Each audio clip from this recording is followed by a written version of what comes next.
ও বাবারি, মা বিনে কেউ নিঃস্বার্থে ভালোবাসে না।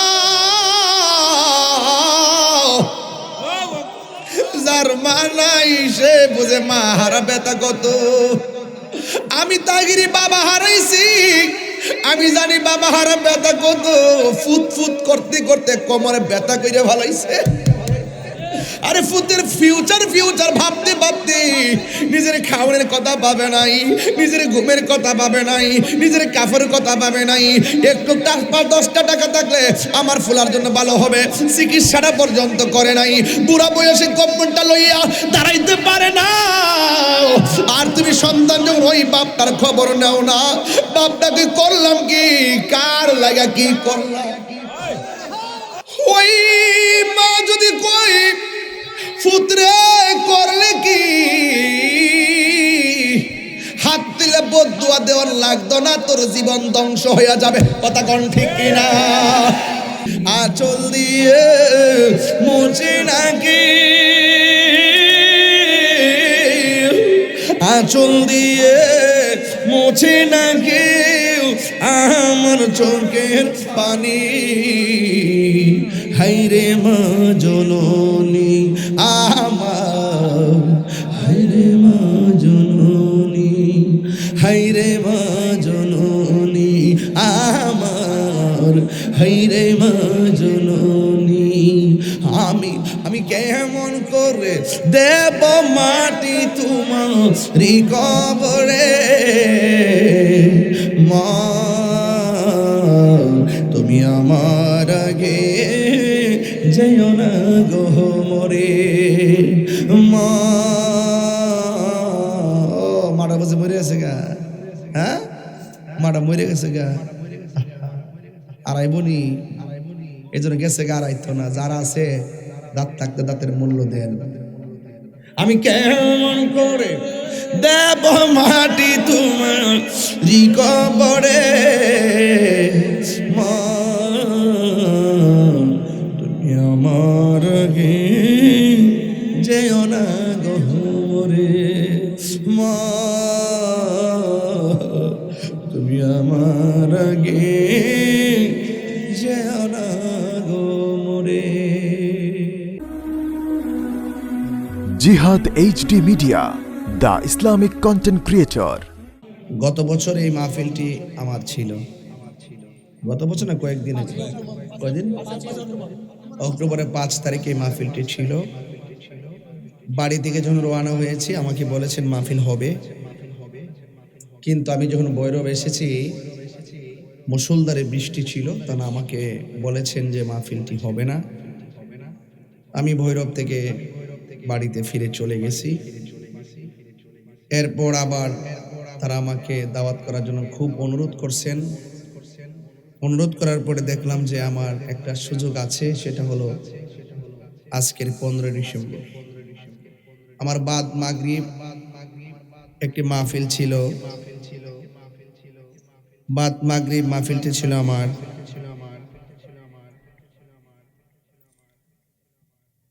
ছন্টিয়া চকপাড়া জামালপুর। আজকে আমার বয়ানের টাইম ছিল বাদ মাগরিব। রাস্তায় জ্যামের কারণে এই সময়টা আমার জ্যামের মধ্যে চলে যায়। ভৈরব থেকে ওই মাহফিলে যেতে লাগবে প্রায় 5.5 ঘন্টা। তো ওখানে যাইতে যাইতে আমার প্রায় বেজে যাবে প্রায় 12:30টার মতো। এই দিক দিয়ে আবার তাদেরকে সময় দিয়ে রাখছি 12টার সময়, ঠিক না? এই মাহফিল সময় দিয়েছি 12টা, আর ওই মাহফিল সময় দিয়েছি বাদ মাগরিব। বাদ মাগরিব থেকে এসা পর্যন্ত ওয়াজ করলে 7টা, 7:30 মাইক চাললে এখানে এসে পৌঁছতে পারবো 12টা, ঠিক না? এখন দুঃখজনক হইল সত্য যে আমার জ্যামের কারণে ওই মাহফিলের শিডিউলটা নষ্ট হয়ে গেছে। তাদেরকে আবার ফোন দিলাম যে ঠিক আছে তোমরা মাহফিলটা আরো একটু পিছায় নাও, 12:30 জায়গাতে 2টা 2:30 নাও। আমি ওই মাহফিলটা এশারের পরে বা 9টার সময় হলো ওই মাহফিলটা করে আসি। ওরা বললো যে হুজুর এমনিতে একবার মাহফিল ক্যান্সেল হয়েছে, তাহলে আমাদের পাবলিক ধরে রাখতে পারবো না। তাইলে আমি বলছি ঠিক আছে, ওই মাহফিলটা যদি করতে হয় তোমরা আমাকে 12টার সময় দাও, সরি 9টার সময় দাও।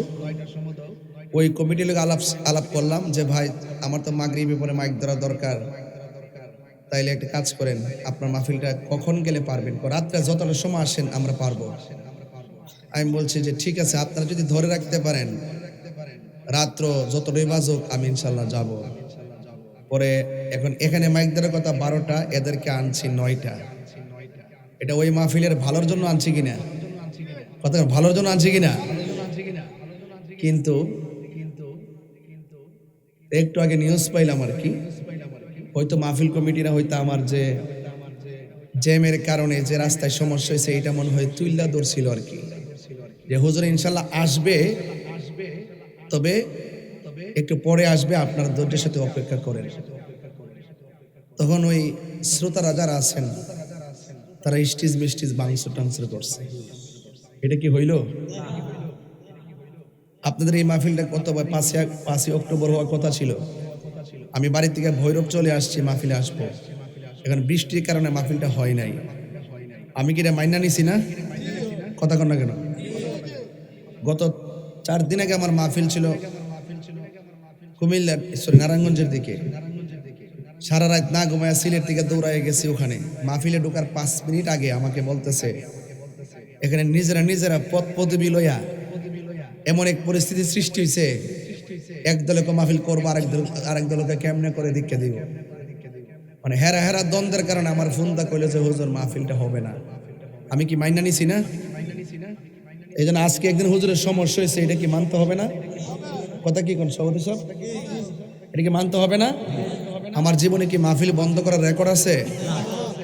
বরং তাদের মাহফিলটা করার জন্য আমি এই কমিটিকে ফোন দিছি, একটা সমন্বয় করছি, লাস্টে স্বীকার করছি যে আমি যে এই মাহফিলটা 12টায় ধরার কথা, এই মাহফিলটা আমি টাইম আগায় নিয়ে আসবো, 9টায় ধরবো, দৈরা যেন ওখানে যেন আমরা যেন তাড়াতাড়ি গিয়ে পৌঁছতে পারি। এটা কি মাহফিল করার কথা বলছি না? এরপরও অনেক লোক মাহফিলের প্যান্ডেল লাইট মাইট তারা ভাঙচুর করছে। আচ্ছা আপনার লাইটের কোনো দোষ আছে? প্যান্ডেলের দোষ আছে? আমার কোনো দোষ আছে? এটা পরিস্থিতির শিকার। এই পরিস্থিতি তো যে কোনো মুহূর্তে হতে পারে, পারে কিনা বলেন? অসুস্থতার কারণে হতে পারে, রাস্তায় জ্যানের কারণে হতে পারে। এরপরে যেহেতু মাগরিবে যাওয়ার কথা, আমি তো বলছি যে এই মাহফিল করে আমি পরে আসবো, আমি তো না করি না যে আমি যাব না। এরপরে তার এটা বোঝার দরকার ছিল। তার মানে আমি বিষয়টা একটু ক্লিয়ার করি, কিছু প্রত্যেকটা জায়গাতে কিছু অমানবিক লোক থাকে, যাদের মধ্যে মানবতা নাই, যাদের ভিতরে মানবতা নাই, যারা মানুষের অসুবিধা বোঝে না, মানুষের কষ্ট বোঝে না, মানুষের পরিস্থিতি বোঝে না, যাদের ভিতরে মনুষ্যত্ব নাই, তারা মানুষই হতে পারে না। মাহফিল কমিটিরও কোনো দোষ নাই, আমারও কোনো দোষ নাই। মাহফিল কমিটির সাথে আমার কমিটমেন্ট হয়েছে, এটা মাহফিল কমিটির জ্যামের কারণে বুঝ জানিয়েছে। আবার মাহফিল কমিটি আমাকে বলছে, প্রস্তাব করছে, হুজুর ওই মাহফিল কইরা যদি আপনি তো ওই মাহফিলটা একটু আগায়া আমরা মাহফিল যদি পরেও আসেন আমরা মানুষ ধরে রাখবো। তো পাবলিকের মন রক্ষা করতে যায় কমিটিরা অনেক চেষ্টা করলো, আমি অনেক চেষ্টা করলাম। যারা মাহফিলটাতে বিশৃঙ্খলা ঘটাইছে এরা আসলে সভ্য জাতি না। কথা বলেন ঠিক না বেটি? মনুষ্যত্ব হলো সবচেয়ে বড় জিনিস, আমি এটা তীব্র নিন্দা জ্ঞাপন করি। আচ্ছা বলেন তো, আমার জীবনে কি মাহফিল বন্ধ করার রেকর্ড আছে? আমি যদি আপনাদের দুঃখ মানতে পারি, আমার কষ্ট কি একদিন আপনারা দুঃখ মানতে পারেন না? এই মাহফিল কমিটিগুলোর তারা এইভাবে একটা হ্যারেন্স করলো। আজকে প্রত্যেকটা জায়গাতেই বিতর্কত কিছু দুষ্ট প্রকৃতির লোক থাকে, ঠিক না বেটি? তারা এই সুযোগে চাচ্ছে কি যে আমার ভাবমূর্তি নষ্ট করবে, আর মাহফিল কমিটিদের সাথে তাদের কোনো রিশ থাকলে, প্রতিহিংসা থাকলে এটা কি করবে? প্রতিশোধ নিবে। এটা ভালো হয় নাই। কথা বলেন ঠিক কিনা? আরে নামাজ ফরজ, নামাজ কি? এখন আপনি দাঁড়ায় নামাজ পড়তে পারেন না, আপনি কেমনে পড়বেন? বৈশা পড়বেন। আর বৈশা নামাজ পড়তে পারেন না, কেমনে পড়বেন? শুইয়া পড়বেন। শুইয়া নামাজ পড়তে পারেন না, কেমনে পড়বেন? ইশারায় পড়বেন। আর ইশারায় পড়তে পারেন না, কি করবেন? কয়েক গণ্যা কাফারা দিয়ে দিবেন। ইসলাম কি সহজ না কঠিন? অসুবিধা বুঝতে হবে। আর অসুবিধার সময় তো আল্লাহ শিথিল করে দিছে, বান্দা এত কঠোর কেন? আমি জানি একটা মাহফিল করতে গেলে অনেক টাকা খরচ হয়। আমি আবার কমিটিকে এটা বলছি, ইনশাল্লাহ যদি আপনারা যদি মাহফিলটা ম্যানেজ করে নিতে পারেন, আমি ইনশাল্লাহ আপনার মাহফিলটা নিজের সৌদ্যোগে আমি এটা করে দিব। আমি অনেক সম্মান দিয়েছি, কিন্তু যে দুষ্ট প্রকৃতির লোকগুলো কমিটিদেরকে এরকম একটা চাপ প্রয়োগ করছে, আমার বিভিন্ন ধরনের অশ্রাব্য কথাবার্তা বলছে, এটা নিন্দা জানাই। আল্লাহ পাক যেন সকলকে বোঝার তৌফিক দান করে, আমিন পড়ে। আমাকে ইন্তেজামিয়া কমিটির পক্ষ থেকে বিষয় দেওয়া হয়েছে সামাজিক আলোচনা করার জন্য। কি আলোচনা করার জন্য? তাহলে একটা আওয়াজ করে বলেন, নামাজের দরকার আছে না নাই? আরো জোরে। নির্দেশ কার? আরো বড় করে নির্দেশ কার? আল্লাহ। আল্লাহ রাব্বুল আলামিন বলছেন, আমি আল্লাহ ছাড়া কাহারও ইবাদত করা যাবে না। সেজদা পাওয়ার মালিক কে?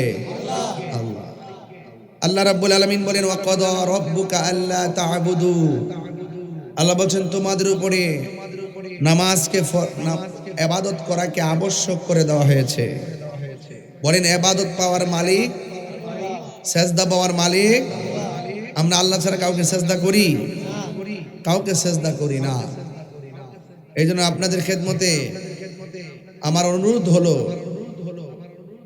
সময় থাকতে মালিকরে ডাকতে হবে। এই দুনিয়াতে আপনি যা করবেন তার হিসাব আল্লাহর কাছে আপনাকে দিতে হবে। আমি শুনেছি এই মাহফিল অনেক মা বন্ধুরা এসেছেন। আমি মা বন্ধুকে উদ্দেশ্য করে অনেক কথা বলতে চাই। শুরুতে একটা বার্তা দিতে চাই, নামাজ যেমন ফরজ, পর্দাও তেমন। সন্দেহ আছে?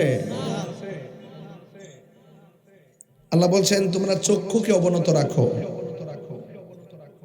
তোমরা তোমাদের লজ্জার স্থানকে হেফাজত রাখো। আল্লাহ প্রথম বলেছেন চোখের কথা, কারণ চোখ যে মনের কথা বলে। এই পৃথিবীতে যত পাপের উদ্রেক হয় চোখ থেকে হয়। চোখ থেকে কুবাসনা জাগ্রত হয়। শয়তান নাফসে এই যে কালবের পাশে একটা খন্নাস বসে থাকে, এই খন্নাস আপনাকে অন্যায়ের দিকে ধাবিত করে। এই খন্নাসকে যদি কালব থেকে দূর করতে চান, তাহলে আপনাকে বেশি বেশি আল্লাহর জিকির করতে হবে। ঠিক না বেটি? তাহলে আজকে বিদায় বেলা একটু জিকিরও হোক। আপনারা চান কি চান না? রাজি আছেন কিনা? ইনশাআল্লাহ, আলহামদুলিল্লাহ। জিকির শুধুমাত্র আল্লাহ আল্লাহ বলার নামে জিকির না। আল্লাহ পাক এই যে কোরআনটা নাজিল করছেন, কোরআনের ভাষায় কোরআনকেও বলা হয়েছে জিকির। আল্লাহ বলছেন, ইন্না নাহনু নাযালনা যিকরা। আল্লাহ বলছেন, নিশ্চয়ই আমি জিকিরকে নাজিল করেছি। এখানে জিকির মানে আল্লাহ আল্লাহ না, এখানে জিকির মানে হলো আল্লাহর কোরআন। জোরে বলেন সুবহানাল্লাহ। ইন্না নাহনু নাযালনা যিকরা ওয়া ইন্না লাহু লাহাফিজুন। আল্লাহ রাব্বুল আলামিন বলেন, নিশ্চয়ই আমি কোরআনকে নাজিল করেছি। এখানে ইন্না নাহনু নাযালনাল কুরআনা বলে নাই, আল্লাহ বলে ইন্না নাহনু নাযালনা যিকরা। জিকির মানে শুধুমাত্র নামাজ নয়, জিকির মানে আল্লাহ আল্লাহ নয়, আমার আল্লাহ। জিকির মানে এখানে কোরআনকে বোঝানো হয়েছে। তার মানে জিকির অনেক বিষয়াদি আছে, এর মধ্যে একটা হলো জিকির মানে আল্লাহর কোরআন। আর এই জিকির যখন আপনি করবেন, জিকির মানে স্মরণ করা। কথাক্ষণ ঠিক কিনা বলেন? জিকির মানে হলো স্মরণ করা। কোরআন তেলাওয়াত করে স্মরণ করব কাকে? নামাজ পড়ে স্মরণ করব কাকে?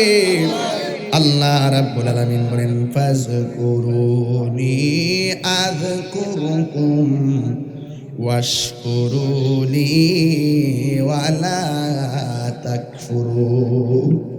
আল্লাহ রাব্বুল আলামিন বলেন, নিশ্চয়ই আমি আল্লাহ বলেন, তোমরা যদি আমি আল্লাহকে স্মরণ করো, আমি আল্লাহও তোমাদেরকে স্মরণ করব। আমরা আল্লাহকে স্মরণ করব নামাজের মাধ্যমে, আর আল্লাহ আমাদেরকে স্মরণ করবে আমাদের জীবনের গুনাহগুলো ক্ষমা করে দেওয়ার মাধ্যমে।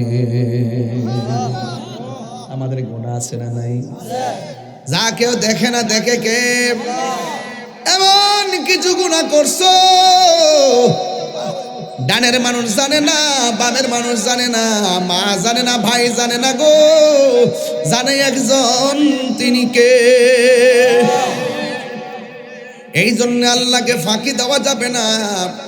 এই জন্য আল্লাহ বলেন, আমি আল্লাহ তোমাদের উপরে ইবাদত করাকে আবশ্যক করে দিয়েছি। এই জন্য ইবাদতের মধ্যে সর্বোত্তম ইবাদত হলো নামাজ। এই নামাজের দরকার আছে না না? হ্যাঁ বন্ধুগণ, নামাজ হলো আল্লাহর কাছে সেরা ইবাদত। কেন? কারণ এই নামাজটা বান্দার জন্য হাজিরা। বান্দার জন্য কি? আমার দেশে ফ্যাক্টরি আসেনি, 20 দিন যদি চাকরিতে না যায় বেতন দেয়নি, বেতন কাটতে মালিকানা পাইয়া, অথচ আমার আল্লাহর হাজিরা দিতে বলছে দৈনিক কয়বার? কেন? আল্লাহকে বান্দা খাইবি, ঘুমাইবি, চলবি, কিন্তু মাঝে মাঝে একবার আইসা, 3 বার আইসা, 5 বার আইসা কপালটারে নাক দিয়ে নাকটারে মাটির মধ্যে লাগাইয়া কবি, আমি আল্লাহ তোর রব, তুই আমার বান্দা। বাস হাজিরা হয়ে গেল, হাজিরা হয়ে গেল। এই জন্য নামাজটা শুধুমাত্র হাজিরা। এই হাজিরা যে দিনের পর দিন বন্ধ করতেছেন, রাইতের পর রাত বন্ধ করতেছেন, আমার আল্লাহ কি আপনার রিজিকের দরজায় তালা মারছে? ইচ্ছা করলে ফজর নামাজ না পড়ে যারা ঘুমায় থাকে, ঘুমের ঘরে আমার আল্লাহ প্যারালাইসিস করে ফালাই রাখতে পারে কি পারে না? আরে বান্দা ক্ষমতা পাইয়া হাজিরা না দিলে বেতন কাইটা দে, কিন্তু আমার আল্লাহ হাজিরা না দেওয়ার কারণে তোমার সকালবেলা খাওয়াইতেছে, দুপুর বেলা খাওয়াইতেছে, রাইতের বেলা ঘুম পাড়াইতেছে। ইচ্ছা করলে কিন্তু একটা মাছের কাটা গলায় লাগাইয়া তোমার রিজিকের দরজায় তালা মারতে পারে। আল্লাহকে আমি মারি না কেন জানোস নি? আমি আল্লাহ তোর চেহারাটারে নিজের হাত দিয়া বানাইছি, মায়া করে বাসায় রাখি দি কেন বাচ্চা, নাইলে বাসায় রাখলো আতরুলুলা ল্যাংরা বানায় বাসায় রাখতে পারতো। কথা কোন ঠিক কিনা? ইন্নাল্লাহা ইউমাহিলু ওয়া লা ইয়ামহুল, আল্লাহ ছাড় দে কিন্তু ছেড়ে দেই না। দুনিয়াতে নামাজ না পড়ছো, খাওয়াইছে, ঘুম পাড়াইছে, তার মানে ভাববেন না হাসরের ময়দানে বাচ্চা যাইবেন। আল্লাহ কইবা দাঁড়া, একটা কদম দেওয়া যাবে না, সামনে হিসাব দিতে হবে। এই জন্য আমার নবী, আপনার নবী মেরাজে যাওয়ার সময় আল্লাহ রাব্বুল আলামিন বলেন, বন্ধু গো, আমি আপনারে এত সুন্দর জায়গায় আনছি, এত সুন্দর জায়গা পৃথিবীর কাউকে আনি নাই, কেউ জায়গাটা দেখে নাই, কেউ জায়গাটার মধ্যে হাঁটে নাই। আল্লাহ ও বন্ধু, একমাত্র আপনাকে এনেছি। আমার নবী সুন্দর পার্ক দেখা চোখের পানি ফালাইয়া কান্দে। নবীরে সান্ত্বনা দেওয়ার জন্যে আর একটা সুন্দর জায়গায় নিয়ে গেছে, আর একটা সুন্দর জায়গায় নিয়ে গেছে, আর একটা সুন্দর জায়গায় নিয়ে গেছে। নিতে নিতে আল্লাহ রাব্বুল আলামিন বন্ধুরে সান্ত্বনা দেওয়ার জন্যে, কারণ আমার আল্লাহ আমার নবীর চোখের পানি মোবারক সহ্য করতে পারে না। আল্লাহকে বন্ধু আপনি খুশি, আমি আল্লাহ খুশি। এই জন্য আমার যুবক ভাইয়েরা 17টা জায়গায় নবীর ঘুরাইয়া ঘুরাইয়া সব দেখাইছে। এরপরে নবীকে আল্লাহ প্রশ্ন করে, বন্ধু গো, ও বন্ধু, এত সুন্দর জায়গা দেখানোর পরেও আপনার মনে আনন্দ দিতে পারলাম না, বন্ধু আপনি কেন কান্দেন? আমার নবী বলে, আল্লাহ গো, আল্লাহ, আমি নবী এত সুন্দর জায়গা দেখেছি, আমার গুনাহগার উম্মত তো এত সুন্দর জায়গা দেখি নাই। আমার উম্মত ছাড়া আমার কোনো কিছুই ভালো লাগে না। আল্লাহু আকবার। এবার আল্লাহ ডাক দিয়ে কে, বন্ধু রে, ও বন্ধু, আপনার উম্মতের জন্য আমি আল্লাহ 5 ওয়াক্ত নামাজ দিয়া দিলাম। সুবহানাল্লাহ কোন রে? ফজরের নামাজের ফরজ কয় রাকাত? 2 রাকাত। যোহরের নামাজের ফরজ কয় রাকাত? 2 আর 4 কত? 6। আসরের ফরজ কয় রাকাত? 6 আর 4 কত? মাগরিবের কয় রাকাত? 10 আর 3 কত? এশারের নামাজের কয় রাকাত? 13 আর 4 কত? আল্লাহ নবীরে ঘুরাইছে কয় জায়গায়?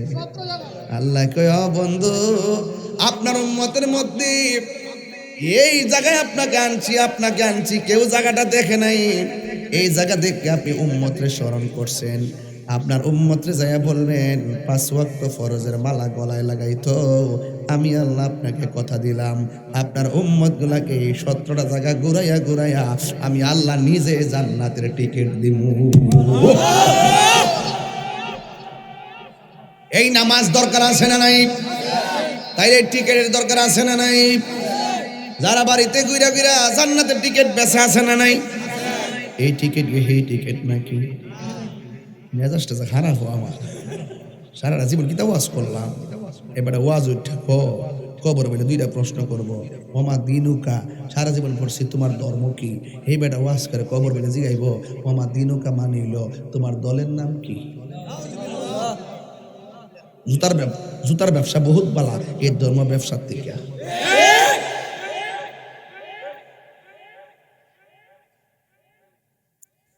মাঝে না আমার সেতুটা আমি আস্তে আস্তে বাস করতেছি না, আমি বুঝাই পানির মতো বাস করতেছি, পানির মতো। তুমি চুরি করলে আমি চুর কমই,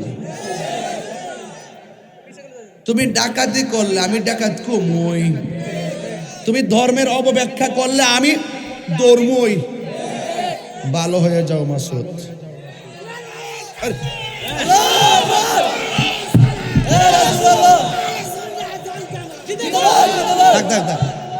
আল্লাহ আল্লাহ চিনে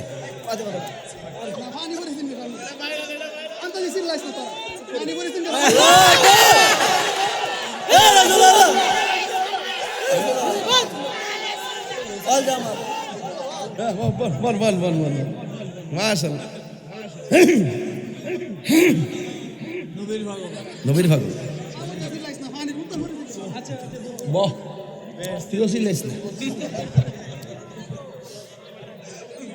বাবা মাঠটা দিবার গরম করলেছে রে বাজান। আপনাদের কি কষ্ট হইতাছে রে বাবা? আরে বাবা কষ্ট হইতাছে বাজান আমার। সবাই আওয়াজ করে এখন আল্লাহু আকবার। বাড়ির মধ্যে এখন মহিলার গ্রুপ পাঠাচ্ছে, মহিলা গ্রুপ। এরা যায় ওয়ার্ক করে, যায় কয় হাসর মাঠের মধ্যে জিগাইব তোমার প্রতীক ছিল কোনটা? হাসর মাঠে বলে জিগাইব তোমার প্রতীক আছেন কোনটা? কি থাকবো আমি বুঝলাম না। মানুষ তো আমার করে পুরা আমার মাথা হ্যাং হয়ে গেছে। কথা কর ঠিক না বেটে? আপনি রাজনীতি করেন, রাজনীতির ভাষায় রাজনীতি করেন, আপনি ধর্মের নামে অপব্যাখ্যা করবেন কেন? বানায় কথা বলবেন কেন? আপনি মানুষকে প্রতারণা করবেন কেন? মানুষকে ধোঁকা দিবেন কেন? আপনি রাজনীতি করেন, রাজনীতির ভাষায় কথা বলেন, ধর্মের সঠিক ব্যাখ্যা করেন। আমি যদি ধর্ম নিয়ে গবেষণা করি, আপনি যদি ভুল করেন আমি প্রতিবাদ করবই। এটা আমার রাজনীতি প্রতিহিংসা না, এটা আমার দায়িত্ব। কি কে কোন দল করে আমি জানি না ভাই, আমার হক কথা কইতে হইব।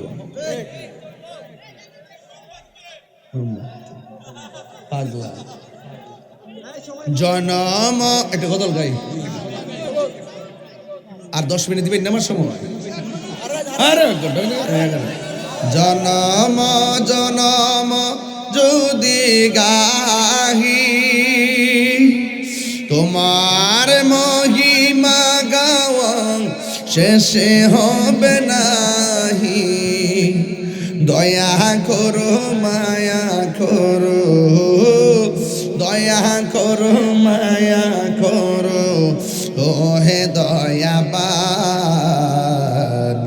তুমি রহমান, তুমি মেহেরবান, তুমি রহমান, তুমি মেহেরবান। একটা জবানও বন্ধ রাখবেন না, মহব্বতে মায়ার সুরে বলো সুবহানাল্লাহ। আমার যুবক ভাইয়েরা, আমি বলছিলাম নামাজের দরকার আছে না নাই? ইন্নাস সালাতা তানহা আনিল ফাহশাই ওয়াল মুনকার। আল্লাহ রাব্বুল আলামিন বলেন, নিশ্চয়ই নামাজ মানুষকে অশ্লীল এবং খারাপ কাজ থেকে দূরে রাখে। এই জন্য নামাজের দরকার আছে না নাই? ওই নামাজে দাঁড়াইবার আগে ওযুর দরকার আছে না নাই? আর ওযু করার আগে ডিলা কুলুফের দরকার আছে না নাই? ডিলা কুলুফের আগে শরীরটা পবিত্র হওয়ার দরকার আছে না নাই? শরীরটা পবিত্রর পরে কাপড়টা পবিত্র হওয়ার দরকার আছে না নাই? যেই জায়গায় দাঁড়ায় নামাজ পড়বো ওই জায়গাটা পবিত্র হওয়ার দরকার আছে না নাই? এই জন্য বলা হয়েছে আত-তুহুরু শাত্রুল ঈমান, পবিত্রতা হলো ঈমানের অর্ধেক। এই জন্য যুবক ভাইয়েরা সব সময় পবিত্র থাকবেন, কারণ যেই কোনো মুহূর্তে আজরাইল আপনার কাছে আসতে পারে। এই জন্য ওই দিনে দেখলাম ওয়াজের মধ্যে বক্তা ওয়াজ করতেছে, হঠাৎ করে ডল্লা পীরে মারা গেছে। এই জন্য যেই কোনো মুহূর্তে আজরাইল আসতে পারে রে বাজি। হ্যাঁ বন্ধুগণ, সব সময় আল্লাহর কাছে উযু কইরা নামাজটা পড়া রাখবেন, যেন মরণ হইলে আপনার যেন উযু অবস্থায় হয়, মরণ হইলে যেন আপনার মরণটা পবিত্র অবস্থায় হয়। এই জন্য নামাজে দাঁড়াইবার আগে উযুর দরকার আছে। আল্লাহর হাবিব বলেন, ও পৃথিবীর মানুষ, তোমরা যারা নামাজের মধ্যে দাঁড়াইবা, ওই নামাজে দাঁড়াইবার আগে গো তোমরা সবাই ভালো করে ওযু করবা। ওযু করতে যায় সর্বপ্রথম বিসমিল্লাহ, যারা ওযু করার সময় বিসমিল্লাহ পড়বে ওই মুহূর্তে আমার নবী আপনার নবী বলেন, যতক্ষণ ওযু শেষ হবে না ততক্ষণ পর্যন্ত আল্লাহর ফেরেশতারা বান্দার জন্য আল্লাহর কাছে গুনাহ মাফ চাইতে থাকে। এরপরে বান্দা যখন হাতটা দৌত করতে যায় ওযুর সময় তিনবার, কয়বার? তিনবার যখন হাতটা দৌত করে বিসমিল্লাহর সাথে, তখন আমার আল্লাহর হাবিব বলেন, এই হাত দিয়া যত গুনাহ করছে রে পৃথিবীর মানুষ, আমার আল্লাহ ওযুর পানির সঙ্গে হাতের গুনাহগুলা মাটির মধ্যে জড়াইয়া ফালাই দে। এরপরে বান্দা যখন কুলি করে, মুখ দিয়া যত গুনাহ করেছে সব গুনাহগুলো আমার আল্লাহ কুলির পানির সঙ্গে মাটিতে ফেলে দেয়। শুধু মাত্র তাই নয়, যখন মুখমণ্ডল দাদত করে, এই চোখ দিয়া যত গুনাহ করে আমার আল্লাহ এই চোখের গুনাহগুলো মাটির মধ্যে জড়াইয়া ফালাই দেয়। ওযু শেষ হয়ে যাওয়ার পর শরীর থেকে যেই শেষ পানির ফোঁটাটা পড়ে, আমার আল্লাহর হাবিব বলেন, শেষ ফোঁটাটা যখন পড়ে ওই মুহূর্তে আমার আল্লাহ ওযুর শেষ পানির ফোঁটার সাথে জীবনের গুনাহগুলি মাটিতে ফেলে দেয়। আরো জোরে আল্লাহ। গুনাহ মাফের মালিক কে? আর বড় করে বলো কে? ও বন্ধু, একটা কথা বলে দিয়ে যাই, গুনাহ করেন অসুবিধা নাই, কিন্তু যদি বুঝা ফালান যে গুনাহ করা ঠিক হয় নাই, আল্লাহর কাছে দুইটা হাত বাড়াইলে আমার আল্লাহ জীবনের গুনাহ মাফ করে দেয়। এই জন্য আমার বন্ধুগণ, আল্লাহর হাবিব বলেন ওযু শেষ, ওযু শেষ, কিন্তু ওযু শেষ কইরা ডাইরেক্ট চলে যাবেন না, আসমানের দিকে তাকাইবেন। আসমানের দিকে তাকায় যখন কালিমায়ে শাহাদা পড়বেন, আমার আল্লাহ রাব্বুল আলামিন আপনার জন্য আকাশের 7টা দরজা নয়, আমার আল্লাহ রাব্বুল আলামিন হাবিব বলেন, ওই ওযুকারী যখন আসমানের দিকে তাকাইয়া যখন আশহাদু আল্লা ইলাহা পড়বে, শাহাদা পড়বে, আমার আল্লাহ তার জন্য 8টা জান্নাতের দরজা খুলে দেয়। কয়টা দরজা? 8টা জান্নাতের দরজা খুলে দেয়। এই জন্য নামাজ পড়া লাগবে। হাসরের ময়দানে সর্বপ্রথম নামাজের হিসাব করা হবে। আল্লাহর হাবিব বলেন, আমি যখন মেরাজে গিয়েছি আল্লাহ আমাকে অনেক আযাব গজব দেখাইছেন, এর মধ্যে সর্বোচ্চ কষ্টের আযাব হলো 3টা। এই 3টা আযাব এক শ্রেণীর মানুষের জন্য বরাদ্দ করছে, ওই শ্রেণীটা হলো বেনামাজি। কি বেনামাজি? নামাজ পড়ো রে হুজুরি কলবে, নামাজ পড়ো। নামাজও পড়ে আবার সুদও খায়। আসেনি মাঝি? আসেনিও। আরে মিয়া, যা খাইছেন খায়া লাইছেন, আর খায়েন না। আচ্ছা তওবা করেন, আর খাবো না।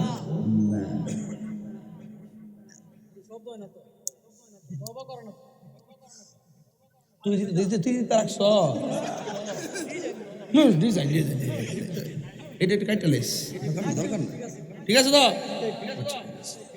আমি কয়া দেওয়া যায় আর কি আমি আমার ব্যান্ড ট্যান্ড লাগাই দিতাম হুল্লা হুল্লা দেওয়া যায় সংশোধন করি আর কি قل إن صلاتي ونسكي ومحياي ومماتي لله رب العالمين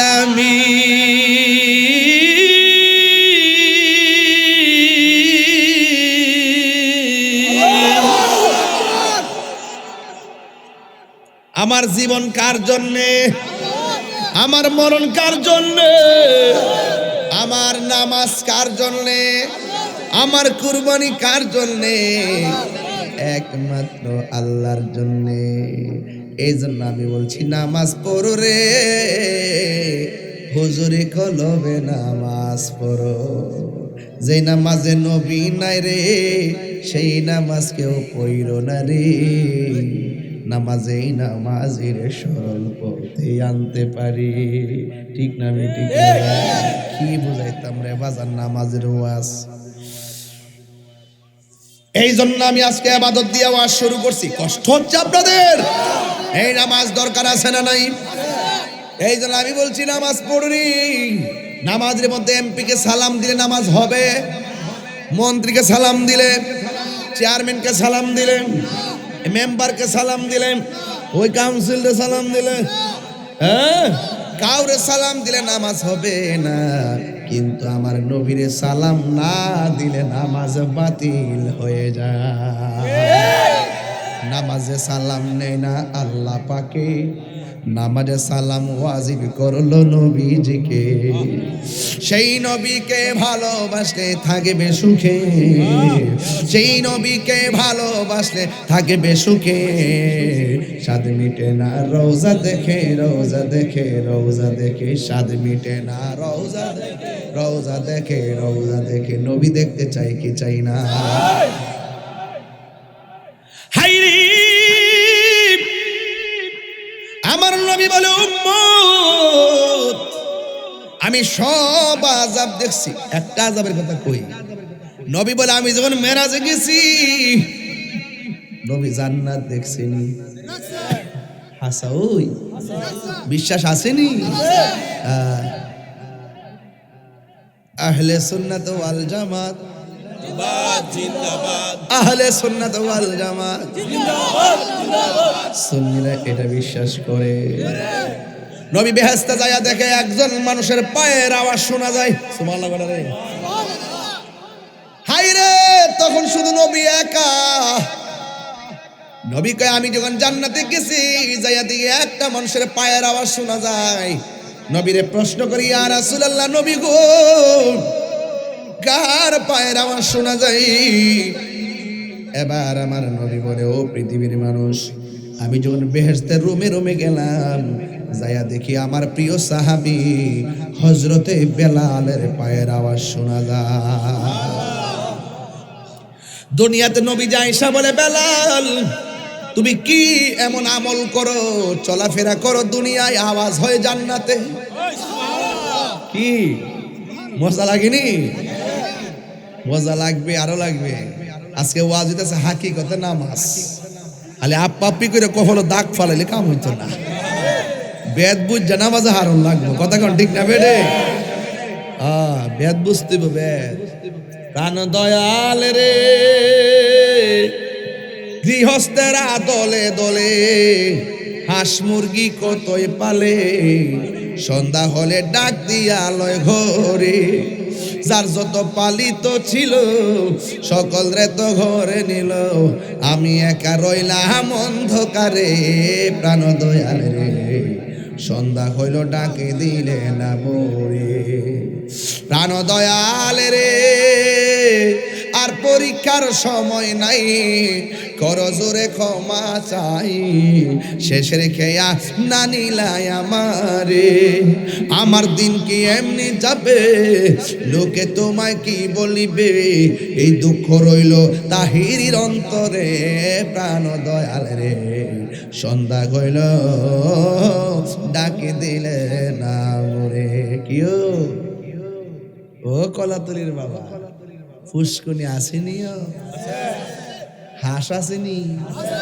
সন্ধ্যাবেলা হাঁস যদি বাড়িতে না ফিরে মালিকে ঘুমাইতে হে, কই যা, কোন জায়গার যা, হেকর দিকে, আমি কে ফুসকুনি হেকর দিকে, তুই ফুসকুনি চিনস না, দিকেও চিনস না, তুই ডুবাত ফরগা যা, দিঘি ক, ও দিঘি ক, তাহলে আমি সরি।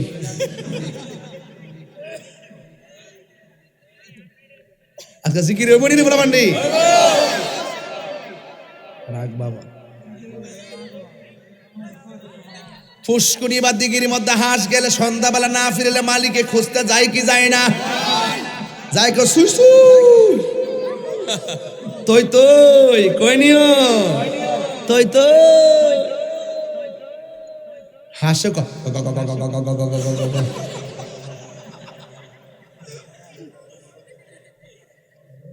হাঁসের মধ্যে, হাঁসের প্রতি মালিকের মায়া আছে না নাই? আল্লাহ কয় ও বান্দা, আমি আল্লাহ তোরে বড় মায়া করে বানাইছি, গুনাহ করছ পাহাড় পরিমাণ, লা তাকনাতু মির রাহমাতিল্লাহ,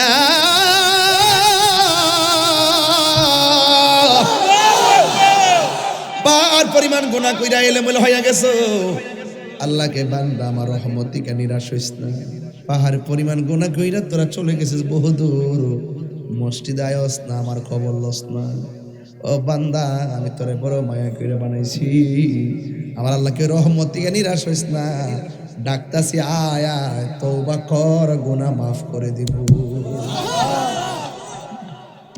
দুনিয়ার মালিকের হাঁসের প্রতি কত মায়া, আল্লাহ কয় ও বান্দা ফি আইয়ি সূরাতি মা শাআ রাক্কাবাক, আল্লাহ কয় বান্দা রে, আমি আল্লাহ তোর চেহারাটারে বড় সুন্দর করে বানাইছি, নিজের হাত দিয়ে বানাইছি, এত সুন্দর চেহারা আমার আল্লাহ কত মায়া করে জাননি। বন্ধুরা রে আমার, ও কলাতলের বাবা, পাহাড় পরিমাণ গুনাহ করতে সময় লাগে, কিন্তু আমার আল্লাহ ক্ষমা করতে একটা সেকেন্ডও লাগে না, ঠিক কিনা? লাগে ও লাগে না? আমার আল্লাহ ক্ষমা করতে সেকেন্ডও লাগে, এই জন্য এই নামাজের দরকার আছে না নাই? ও পৃথিবীর মানুষ, এই জন্য আমি প্রায় মাহফিলের মধ্যে বলি, আল্লাহ রাই তৈলে ডরাই, রাতে পোহাইলে ডর, বয়স কলি বইলা যায়, দিন রাইতে তোমার বান্দা কলবে যেন পাই, দিন রাইতে তোমার বান্দা কলবে যেন পাই, আল্লাহ রাই তৈলে ডরাই, রাতে পোহাইলে ডর, বয়স কলি বইলা যায়। আল্লাহ আমি সৃষ্টি তুমি স্রষ্টা, আমার কি বা সাধ্য, যখন তখন উইরা যাইতে কলা তলি বাধ্য, ঠিক না? আল্লাহ আমি সৃষ্টি তুমি স্রষ্টা, আমার কি বা সাধ্য, যখন তখন উইরা যাইতে এই তাহিরি বাধ্য, সব ক্ষমতার প্রতিপাদ্য, হর হামেশা গায়, আল্লাহ রাই তৈলে ডরাই, রাইতে পোহাইলে ডর, বয়স কলি বইলা যায়, দিনে রাইতে তোমার বান্দা কলবে যেন পায়। আল্লাহ আকবার কোন তিনবার, আল্লাহ আকবার, আল্লাহ আকবার। আমার আল্লাহর দয়া আছে না নাই? ওই যুবক আমার নবী কয়, মেরাজে যাইয়া অনেক আযাব দেখেছি, তবে কবরের আযাব বড় ভয়ঙ্কর, আমি দেখেছি কবরের ভিতরে সবচেয়ে বেশি 3টা শাস্তি হবে কার জানানি? ওই বেনামাজির। তাইলে ওই নামাজ আমরা চাই কি চাই না? 1 নম্বর শাস্তি হলো ডান পাশের মাটিগুলো এক প্রান্তে যাবে, বাম পাশের মাটিগুলো আরেক প্রান্তে যাবে। 2 পাশের মাটি তোমার এমন জোরে একটা চাপা মারবো রে, একবারে ডান পাশের হাড্ডিগুলো বাম পাশের হাড্ডির ভিতরে ঢুকে যাবে। ও মা, মাগো, চিরদিন অন্ধকার কবরে 5টা কাপড় লইয়া পড়ে থাকবা, কেউ তোমার খবর নিবে না গো আম্মা। এই জন্য আমরা সবাই নামাজের দরকার আছে না নাই? 1 নম্বর শাস্তি হলো ডান পাশের মাটিগুলো এক প্রান্তে যাবে, বাম পাশের মাটিগুলো আরেক প্রান্তে যাইয়া এমন জোরে তোমারে মাটি চাপা মারবো, একবারে ডান পাশের হাড্ডি বাম পাশের হাড্ডির ভিতরে ঢুকে যাবে, বাম পাশের হাড্ডি ডান হাতের হাড্ডির ভিতরে ঢুকে যাবে। আর কবরের মানুষটা এমন জোরে একটা চিৎকার মারে কেউ আল্লাহ, আর পারি না গো, আর পারি না।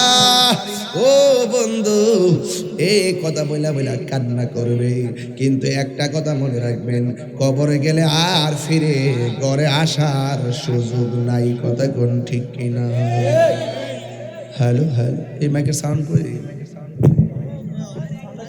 না, ঠিক আছে, সাউন্ড ঠিক আছে, ইকোটা একটু কমাও, ভলিউমটা বাড়াই দেবো।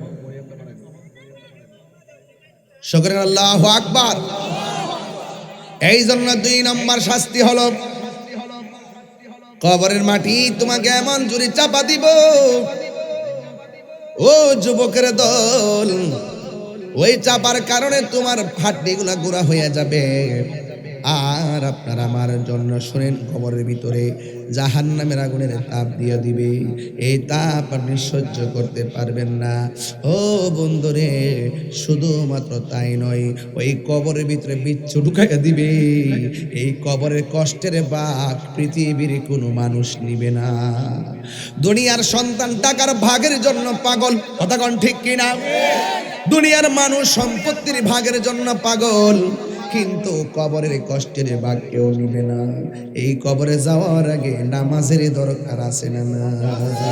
কার কার দরকার আছে 2 হাত তুলে দেখ, সাউন্ড বাড়াই দাও।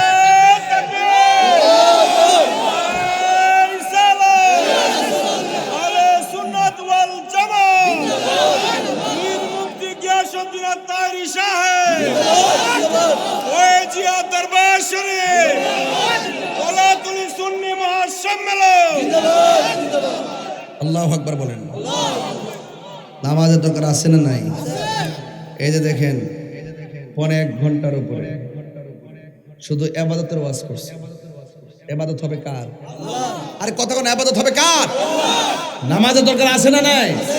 এজন্য ওয়াকাদা রাব্বুকা আল্লা তা'বুদু ইল্লা ইয়াহ, আল্লাহ বলেন তোমাদের উপরে ইবাদতকে আবশ্যক করে দেওয়া হয়েছে, আল্লাহ ছাড়া কারো ইবাদত করা যাবে। এরপর আল্লাহ কি বলেন শুনে, আল্লাহ কই ওয়াবিল ওয়ালিদাইনি ইহসানা, আল্লাহ বলে বান্দারে, ও বান্দা, তোমরা মা বাবার সঙ্গে ভালো ব্যবহার করো। কার সঙ্গে? মা বাবার সঙ্গে ভালো ব্যবহার করো, কারণ মা বাবার দমক দিয়ে কথা বলা যাবে না। এই জন্য মা বাবার সঙ্গে ভালো ব্যবহার করতে হবে। নবীর কাছে একজন সাহাবী আসছে, যার নাম আবু হুরায়রা রাদিয়াল্লাহু তাআলা আনহু। ওই আবু হুরায়রা রাদিয়াল্লাহু তাআলা আনহু নবীর কাছে আয়েশা 2টা চোখের পানি ফলাইয়া ফলাইয়া কান্দে। আমার নবী বলে, আবু হুরায়রা, চোখের পানি ফেলে কান্দো কেন? ওই মুহূর্তে আমার আবু হুরায়রা ডাক দিয়ে কইয়া, রাসূল, আমার মা আমাকে মারছে, এই জন্য আমি চোখের পানি ফেলাইয়া কাঁদতেছি। আমার নবী বলে, আবু হুরায়রা, মনে হইতেছে তোমার মায়ের বিরুদ্ধে বিচার দিতেছো। তোমার মায়ের বিরুদ্ধে বিচার দিলে আমি নবী হাতে নিব না, কারণ মা বাপ যদি খ্রিস্টান হয়, পেটের মধ্যে রাখা অবস্থায় যেই কষ্ট করছে, এই খাতিরে ওই মায়ের সঙ্গে ভালো ব্যবহার করা লাগবে। মারলো আমি বিচার করবো না, কথা কর ঠিক না বেটি? এবার আবু হুরায়রা বলে, ইয়া রাসূলুল্লাহ, নবী গো, আমি বিচার দিতে আসি নাই, আমি শুধু আসছি আমার মায়ের জন্য একটু দোয়া করতেন। আল্লাহ নিয়ে আমার মাটারে হেদায়েত করে। এই কথা বলার পরে আবু হুরায়রার কথা শুনে আমার নবী দুইটা হাত বাড়াইছে। আবু হুরায়রা রাদিয়াল্লাহু তাআলা একটা দৌড় দিছে। অন্যান্য সাহাবীরা কয়, ও আবু হুরায়রা, নবী দোয়া করতেছে আমিন না কইয়া দৌড় দিলা কেন? আবু হুরায়রা কয়, আমি দৌড় দিছি কেন জানোনি? আমি দেখতাম চাই নবীর দোয়াটা আগে কবুল হয় নাকি আমি আগে বাড়িতে যাই। এই কথা বইলা বাড়ির দিকে দৌড় মারছে। যেই মা প্রতিদিন লাঠি নিয়ে বসে থাকতো আবু হুরায়রা মারার জন্য, কেন নবীর দরবারে গেল? ওই দিন যাইয়া দেখে ঘরের মধ্যে দরজাতে বন্ধ আর ভিতরে গোসলের আওয়াজ শোনা যায়। আবু হুরায়রা কয়, মা ভিতর থেকে কয়, বাবা রে আমি আসতেছি। আবু হুরায়রা বলে, যখন আমার মা বলছে বাবা রে আসতেছি, আমি বুঝা ফেলাইছি আমি বাড়িতে আসার আগেই আমার নবীর দোয়া কবুল হইয়া গেছে। আল্লাহু আকবার বলে, আমার নবীর মতো আল্লাহু আকবার, ইয়া রাসূল জিন্দাবাদ, আল্লাহু আকবার বলে কেন? এরপর দরজা খুললো। আবু হুরায়রার মা ডাক দিয়া কয়, বাবা রে, এতদিন তোরে মারার জন্য বসে থাকতাম, ভিতরে একটা পিপাসা ছিল তোরে মারার জন্য। আজকে আমার মনটা যে কেমন কেমন হইয়া গেছে। আমি গোসল কইরা সুন্দর কাপড় পরছি, তাড়াতাড়ি নবীর বাড়ি লইয়া যা, আমি কালিমা পইরা মুসলমান হইয়া যাব। সুবহানাল্লাহ, সুবহানাল্লাহ। এখন কথা, মা বাবা যদি মুশরিক হয়, অশিক্ষিত হয়, ব্যবহার খারাপ করা যাবে? আমার দেশে বহু এলএলবি পাস ঢাকা শহরের 5 তলা বিল্ডিং এ ঘুমায়, আর মা দুঃখিনী কলাতলি ভাঙ্গা ঘরের মধ্যে শাড়িরা পেঁচ দিয়ে শীতের মধ্যে কাশতে কাশতে ঘুমায়। এমন মানুষ সমাজে আছে না নাই? আল্লাহর গজব করবো তোর উপরে। তোর সার্টিফিকেট আমার কলা পাতা। যে শিক্ষা মা বাপরে সম্মান দিতে জানে না, এই শিক্ষা আমি মানি না।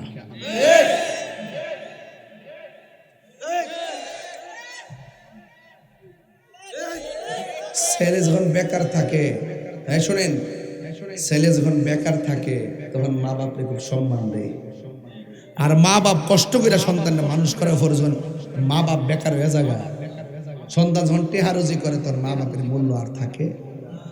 এই জন্য আল্লাহ কয়, ইম্মা ইয়াবলুগান্না ইনদাকাল কিবরা আহাদুহুমা আও কিলাহুমা ফালা তাকুল লাহুমা উফফি ওয়ালা তানহারহুমা ওয়া কুল লাহুমা কাওলান কারীমা।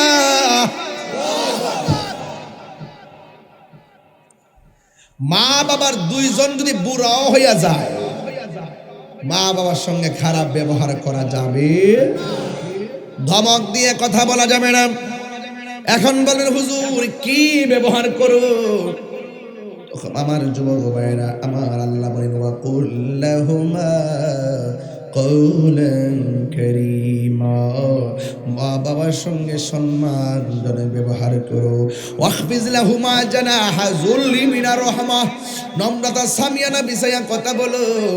আর আল্লাহকে বলমা, রব্বিরহামহুমা কামা রব্বায়ানি সগীরা।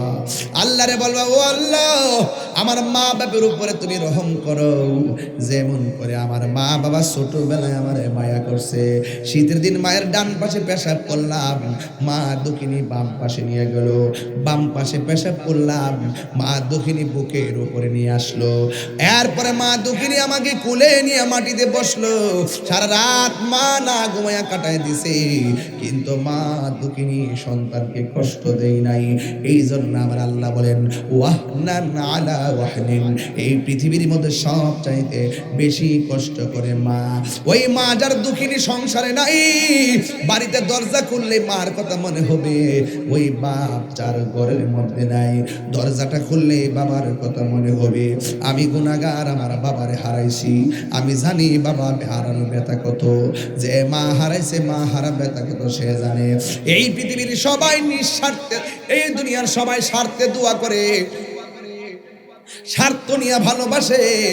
আর যেই লোকটা তোমার জন্য একমাত্র নিঃস্বার্থে ভালোবাসে, তোমার মা এবং বাবা, জোরে জোরে কি আল্লাহু আকবার বলা যাবে না? নিঃস্বার্থে ভালোবাসে শুধু আমার মা, ববে যার তুলনা নাই, সেই মা তোমার চলে গেলে গো, আল্লাহু আকবার রে, সেই মা তোমার চলে গেলে সার হইব কান্দন, এই জগতে কেউ হবে না মায়েরই মতো, এই জগতে কেউ হবে না মায়েরই মতো। মা তোরা পন কইর যতন, মা তোরা পন কইর যতন, মা অমূল্য এই জগতে কেউ হবে না মায়েরই মতো। ও বাবারি, মা বিনে কেউ নিঃস্বার্থে ভালোবাসে না। যার মা নাই সে বুঝে মা হারা ব্যথা কত। আমি তাগিরি বাবা হারাইছি, আমি জানি বাবা হারা ব্যথা কত। ফুট ফুট করতে করতে কোমরে ব্যথা করে ভালাইছে। আরে ফুতের ফিউচার ফিউচার ভাবতে ভাবতে নিজের খাওয়ানোর কথা ভাবে নাই, নিজের ঘুমের কথা ভাবে নাই, নিজের কাফের কথা ভাবে নাই। একটু 10টা টাকা থাকলে আমার ফুলার জন্য ভালো হবে, চিকিৎসাটা পর্যন্ত করে নাই। বুড়া বয়সে কম্পনটা লইয়া দাঁড়াইতে পারে না। আর তুমি সন্তান যখন ওই বাপটার খবর নাও না, বাপটাকে করলাম কি, কার লাগা কি করলাম। বাবা গো বাবা, বাবা গো বাবা, বাবা তুমি কেমন আছো ছোট মাটির ঘরে, তোমার কথারি দই মাঝে পড়ছে বারে বারে। বাবা গো বাবা, বাবা গো বাবা, কত আদর কত স্নেহ তোমার কাছে পেলাম, সব কিছু হারিয়ে আজকে নিঃস্ব হয়ে গেলাম। ভালোবাসি তোমায় বাবা, বুকটা যে যাইছি রে, ভালোবাসি তোমায় বাবা, বুকটা যে যাইছি রে, তোমার কথার হৃদয় মাঝে পড়ছে বারে বারে। বাবা গো বাবা, বাবা গো বাবা, এই দরজাটা খুলতে খেয়ে যায় ধোকা, মা বুঝি বলছে এলে নাকি খোকা, বুকের ভেতরটা নড়ে চড়ে উঠে, চোখে বেয়ে জল নেমে আসে, শুধু মানে শুধু মানে, এই সেই ঘর এই সেই খাট, বিছানার পাশে আছে পানের বাটা, চশমাটা পড়ে আছে পাশে, শুধু মানে শুধু মানে, জানি ফিরে পাবো না হারানো তিথি, বাবা শুধু তাহিরির প্রেমে বাঁধা স্মৃতি, জানি ফিরে পাবো না হারানো তিথি, বাবা শুধু তাহিরির প্রেমে বাঁধা স্মৃতি, বুকের ভেতরটা নড়ে চড়ে উঠে, চোখ বেয়ে জল নেমে আসে, শুধু মানে শুধু বাবা নেই, শুধু মানে শুধু বাবা নেই। এ যুবক, ওই মা বাপরে কি কষ্ট দেওয়া যাবে? পীরের কাছে মুড়ি দিয়া বাড়ির মধ্যে গরু লইয়া গেলে কি লাভ হইব? মা বাপরে কষ্ট দিয়া হজে গেলে লাভ হইব? মা বাপরে কষ্ট দিয়া 5 তলা বিল্ডিং এ ঘুমাইতেছ, 5 তলা বিল্ডিং এ 3 5 15টা রুম, নিচতলায় তুমি থাকো, উপর তলায় যে ফুট থাকে, মা খবর নিয়ে দেখে 2টা রুম খালি পড়ে আছে। মা কয় ফুতরে, আমার পেটের মধ্যে তোরে 10 মাস যদি রাখতাম পারছি, আর তোর 5 তলা বিল্ডিং এর এত বিশাল বড় রুমের ভিতরে আমার জায়গা হলো না, তোরা 5টা ফুতের আমি একটা ফেডের ভিতরে রাখছি, অথচ 5টা ফুতের ঘরের ভিতরে আমার জায়গা দিলি না, জায়গা দিলি না।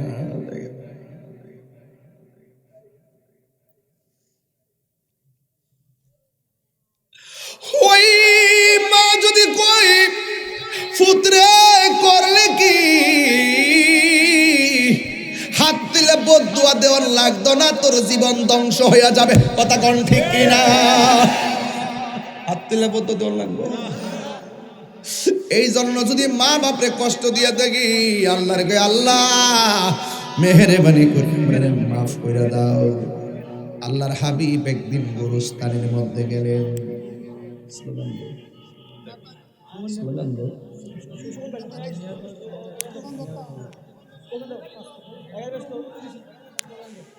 স্লোগান দো, স্লোগান দো, নারে তাকবীর, নারে তাকবীর, নারে রিসালাত। সুমন ভাইয়ের আগমন, সুমন ভাইয়ের আগমন, আপিল কমিটির পক্ষ থেকে সম্মানিত হাজিরা, আমাদের মাঝে এই মুহূর্তে উপস্থিত হয়েছেন জনাব আব্দুল্লাহ মাহমুদ সুমন, সাধারণ সম্পাদক, কিশোরগঞ্জ জেলা যুবদল। জনাব মোহাম্মদ আব্দুল্লাহ মাহমুদ সুমন, সাধারণ সম্পাদক, আমাদের কলাতলীবাসীর পক্ষ থেকে এবং মার্কিন পক্ষ থেকে শুভেচ্ছা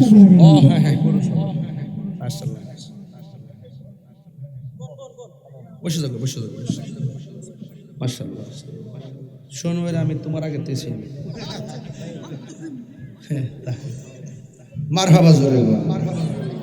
আজকের মাহফিলের সম্মানিত অনবদ্য অতিথি আব্দুল্লাহ আল মাসুদ সুমন সাহেব, তিনি এসেছেন, আরও অনেক ওলামা কেরাম এসেছেন, আমাদের সভাপতি মহোদয় এসেছেন, এবং আজকের স্টেজ অলঙ্কৃত হয়েছেন। বাবাজান আমার, আমি যতক্ষণ কথা বলেছি আপনারা বলুন তো, দলিলের বাইরে অযথা কথা বলেছি? একটা কথা কি আপনারা আমার আমলের বাইরে বলছি?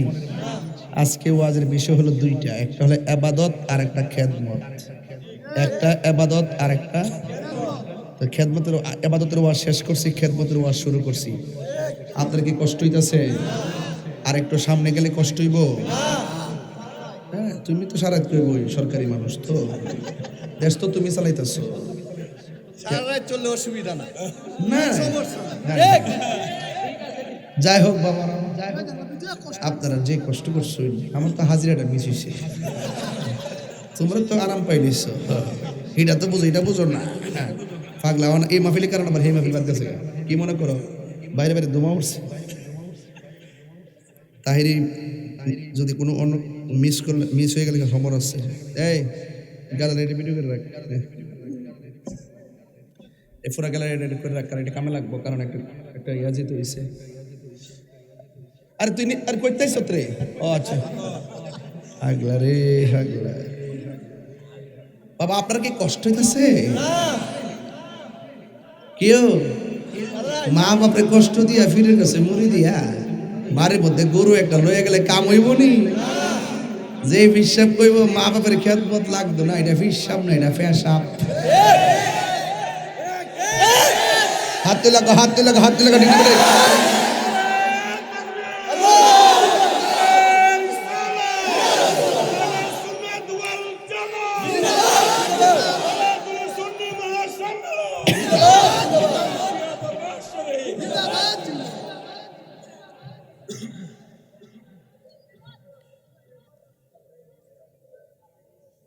বউ কোনদিন মাত্ত না রনই বওয়া ফল ও আবলসল, বউ কোনো দিনে মাত্র নারো নয় বউ আফন। বউ তোরে ভালোবাসিব করিমগঞ্জ থেকে লাল শাড়ি কিনা দিবি যতক্ষণ। বউ কোনো দিন মাত্র নারো নয় বউ আফন। ফুয়ার যদি কোনো জায়গায় আফদ বিপদ হয় বউর আগে মা জানুন কথা মিশা নয়। ঠিক নি? ফুয়ার যদি কোনো জায়গায় আফদ বিপদ হয় বউর আগে মা জানুন কথা মিশা নয়। বউ তোর জানতেন একটা গেলে তিনটা আইব। বউ তোর পাল্লা গেল করে নিস না ফালদা বড়ি দাও তো কোবাই বোধ সেটা আরেকটা করতে গেলে এটা মজা লেগে কইতাছি। বউ তোর হ্যাঁ বিয়া ওই করছত না এলাকে বড় বড় আলাপ কর। বিয়া করলে তো মুড়ি দিয়ে যাবে গা। যে জামাইটা বউর নামে বউর কাছে টিয়ার চাবিটা দেরা হে ও প্লিজ জান কেমন আছো। আর যদি টিয়ার সন্ধান না দেখ তুমি তো আমাকে বিশ্বাসই করো না। জামাই যখন ব্যাংকের অ্যাকাউন্ট খুলে নমিনি হইল বউ। বউ যখন কোনো ব্যাংকের অ্যাকাউন্ট খোলে আর ওই ব্যাংকের বউয়ের নমিনি হইল বউর ভাই বোন। এমন সংসার অনেক জায়গায় আছে না নাই?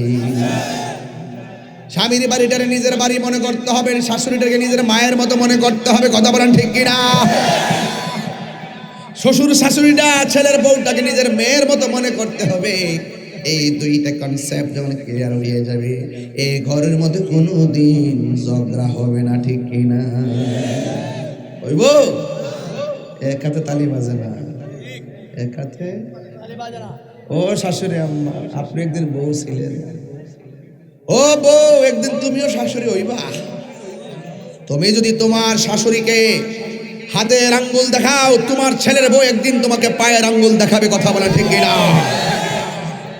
যে শখ করে সন্তানকে বিয়া করাইছেন যে উজুর পানি বানাই দিব ওমা গোমা ললনা দিয়ে আইসা খাওয়ার পানি দেয় না। এই শীত আইসে না, এই শীতের মধ্যে দেখবেন সানসেটের উপরে তিনটা কম্বল প্যাকেট করে ভালো রাখছে কিন্তু শাশুড়িরে দেয় না, খেতা দিয়ে হয়ে রয়েছে। অকর জন্মের চেঁচা দিব ধরেছে কবলে দিক কেন দেয় না পেলেন কইনা আমার জামাই ফাড়াইছে, এটা আমার জামাই ফাড়াইছে। 2 দিন এসে বিয়া হয়েছে আমার জামাই।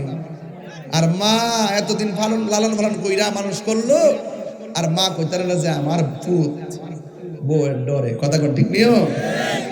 আর ফুলাডো বেশি ভগাতেন না, কিছু হইলে মারে গে মা তোমার বউরে কইলে কিনলে গে আমার কইতা এটা কি বিয়া করছে না বইছে? বইছে। যে ছেলেটা বুদ্ধিমান সে মারে মার বুঝদে বউরে বউর বুঝদে। মারে টেহা দিলে বউ হুনার দরকার আছে? আমার নো দিলাম ধরো আমার কোয়া দরকার আছে আমি দিছি। বুদ্ধি করে চল লাগবো বউজন।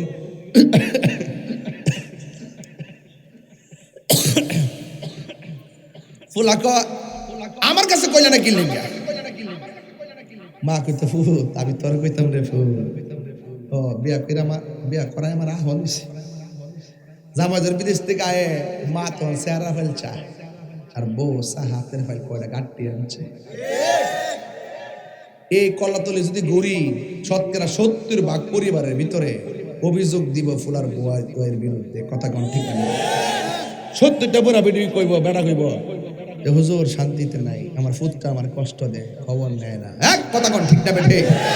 ওই মা বাপরে কবাই কষ্ট দিয়া মক্কা মদিনা গেলে কি লাভ হইব?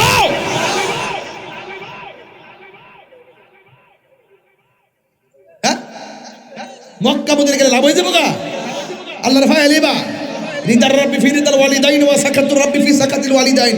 মা সন্তুষ্টি আল্লাহ সন্তুষ্টি, মা বাবার সন্তুষ্টিতে আল্লাহ সন্তুষ্টি। মা বাপরে কান্দাইয়া 14 বার হজ করলে কাম হইতো না। জুন্নুনি মিসরি বলতেছে ও আল্লাহ মারে কান্দলিয়া খানা কেবা তওয়াফ করছি, মার হক আদায় হইছিনি, আল্লাহর পক্ষ থেকে আওয়াজ আসছে জুন্নুন রে 12 বার কেন 12,000 বার যদি মারে কান্দলিয়া হজ করস দুনিয়াতে আওয়ার সময় মার কলজে যে লাত্তি দিছলি এই লাত্তির ঋণ শুধু হয় না।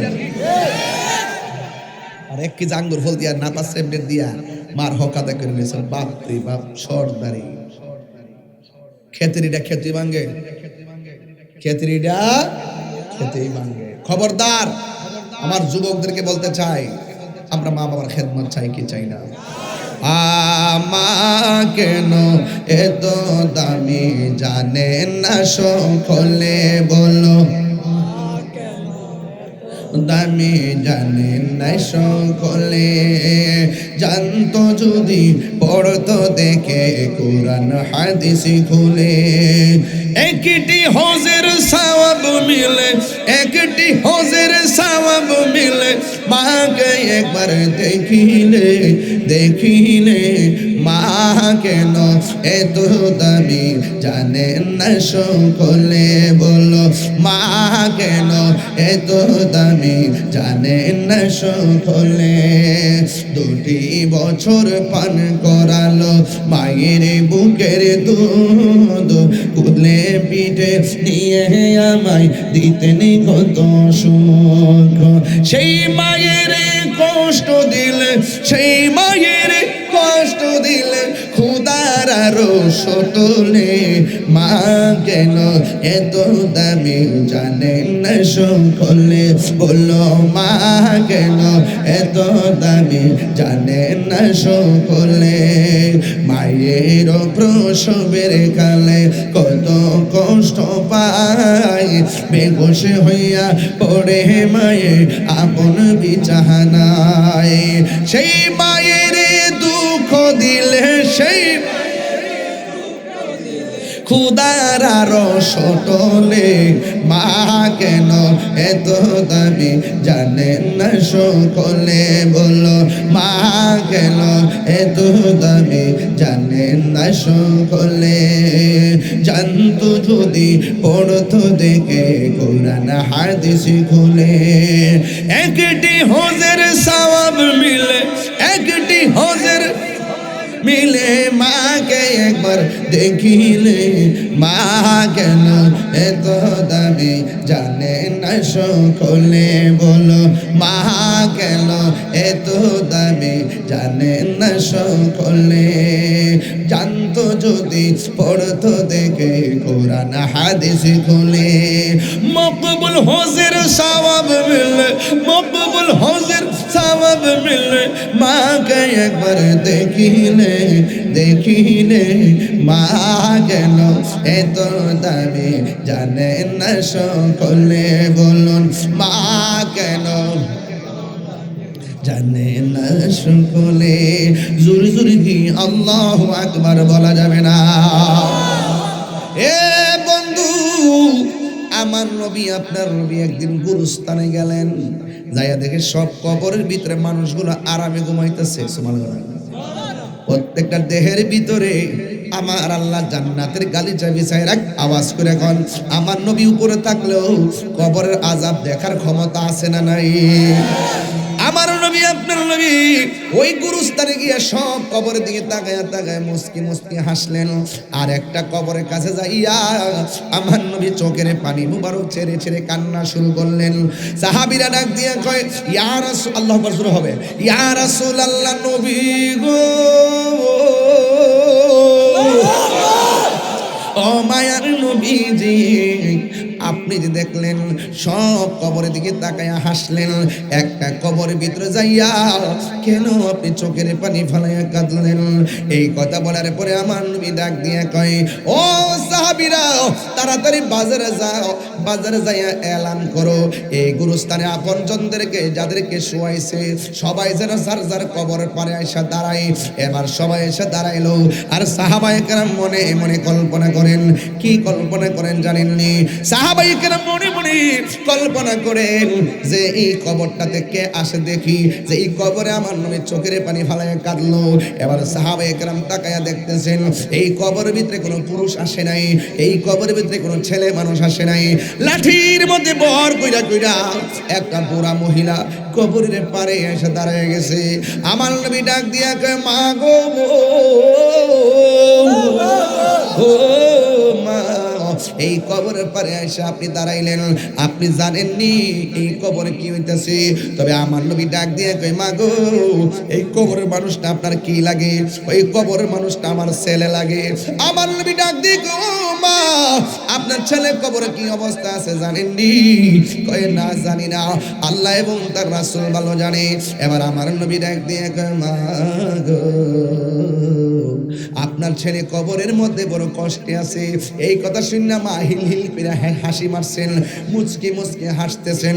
আল্লাহর হাবিব ডাক দিয়ে কয় মা, এই পৃথিবীর সব মমতার মা, আপনি কেন সন্তানের আযাবের কথা শুনে হাসতেছেন? আমার ওই মা ডাক দিয়ে নবী গো, আমি হাসি কেন জানেননি? কারণ আমার পোলা যখন পেটে ছিল আমি বড় আনন্দ ছিলাম।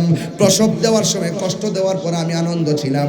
সন্তানকে তিলে তিলে বড় করলাম, একদিন সন্তান প্রতিষ্ঠা হয়ে গেছে। ইয়া রাসূলুল্লাহ, নবী গো, আমার ছেলে আমার কষ্ট দিতে দিতে এমন জ্বালান জ্বালাইছে, আমি সহ্য করতে না পাইরা আল্লাহরে বলছি, আল্লাহ যে এই পোলা আমার কষ্ট দে, তুমিও তার কষ্ট দিও। আল্লাহ যে আমার দোয়াটা কবুল করছে, এই জন্য আমার কাছে খুশি লাগতেছে, আনন্দ লাগতেছে। এবার আমার নবী কয় মা গো, ও মা, আপনার পোলাকে তো আল্লাহ অনেক কষ্ট দিতেছে। এবার নবী ডাক দিয়ে কয় আল্লাহ গো, আল্লাহ একটা বারের মতো কবরটারে ফাঁক করে দাও, যেন মা তার সন্তানটারে দেখে। এবার নবীর মতো মুস্তাজিবুদ দাওয়া কেউ নাই। নবী কয় আসমানের চার দুই ভাগ, আসমানের চার দুই ভাগ হয়ে গেল। নবী কয় ডুবন্ত সূর্য, আমার আলীর জন্য আসরের টাইমে চলে আসো। আসরের টাইমে, মাগরিবের পরে সূর্য আসরের টাইমে চলে আসছে। আল্লাহর হাবিব কয় আল্লাহ, কবরটারে ফাঁক কইরা দাও, এই মহিলা যেন তার সন্তানটারে দেখে। ও পোলাপান শূন্য যাও, মা বাপে যতই কষ্ট দাও, একটা বার আম্মাকে ডাক দিলে যে এই মানুষটার পাহাড় পরিমাণ কষ্টটা দূর হয়ে যায়। এটার নাম হলো মা। জীবনে সন্তানের কষ্ট দইরা রাখতে পারে না, অথচ মা বাবার দেওয়া কষ্ট সন্তান গিট্টু মাইরা দইরা সারা জীবন মার থেকে আলাদা হয়ে যায়। এমন সন্তান সমাজে আছে না নাই? ওই মহিলা আমার নবী ডাক দিয়ে কয় আল্লাহ, কবরটারে ফাঁক করে দাও। যেই মহিলা হাসতেছে, এই মহিলা সন্তানটারে একবার দেখুক। এবার কবরটা ফাঁক হয়ে গেল। মহিলাটা যেই মাত্র দেখলেন তার সন্তানটা কবরে গইরাইতেছে আগুনের টেলায়, সাথে সাথে মার মায়া লাগিয়ে গেছে। মা ডাক দিয়ে গো, আল্লাহ গো, আমি বদুয়া দিলি আমার পোলারে যদি এমন ভাবে মারবা জানতাম, জীবনে আমি বদুয়া দিতাম না। আল্লাহ, আমার পোলাটারে তুমি মাফ করে দাও। এই কথা যেই মাত্র বলছি, ও বন্ধু রে, আমার আল্লাহ সাথে সাথে পোলার জন্য জান্নাতের গালিচা পাঠাইয়া দিছে। তাহলে ওই মায়ের দোয়ার দরকার আছে না নাই? এই আওয়াজে মানি না, জোরে বলো আছে না নাই? মা মা এমন এক জিনিস মাগো, তোমার মতো লই না কেহ, আমায় কোলে টানি আঁচল দিয়ে মুছে নাকি, আঁচল দিয়ে মুছে নাকি আমার চোখের পানি। হাইরে মা জননী আমার, হাইরে মা জননী, হাইরে মা জননী আমার, হাইরে মা জননী। আমি কেমন করে দেব মাটি তোমার কবরে, মা তুমি আমার আগে যেও না গো মরে। মা, মাটা বসে মরে গেছে গা, হ্যাঁ মাটা মরে গেছে গা, আড়াইবনি, এই জন্য গেছে গা, আড়াইতো না। যারা আছে দাঁত থাকতে দাঁতের মূল্য দেন। আমি কেমন করে দেব মাটি তোমার কবরে, মা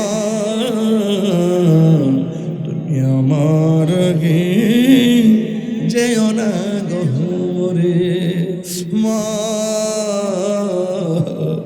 তুমি আমার আগে যেও না গো মরে। নামাজের দরকার আছে কিনা? মা বাবার খেদমতের দরকার আছে কিনা? বাবারে একটা কথা ফাওয়াদের কয়া যায় ফো জীবনে কোনোদিন নেশা করেন না। অনেক নেশাখোর টাকার জন্য মা বাপরে মাইরালা। নেশাখোরের কোনো ধর্ম নাই। মাদক কি চলবে না বন্ধ হবে? ইয়াবা ফেন্সি গাঞ্জা সুদ ঘুষ চুরি ডাকাতি খুন গুম এগুলো চলবে না। বলুন চলবে না। নামাজ চলবে, নামাজ চলবে। আপনি ঠুটলো না কেন ভাই সাহেব? তোর ঘুমে তো কেন, তোর চোখে তো ঘুম কেন? নামাজ চলবে কি চলবে না?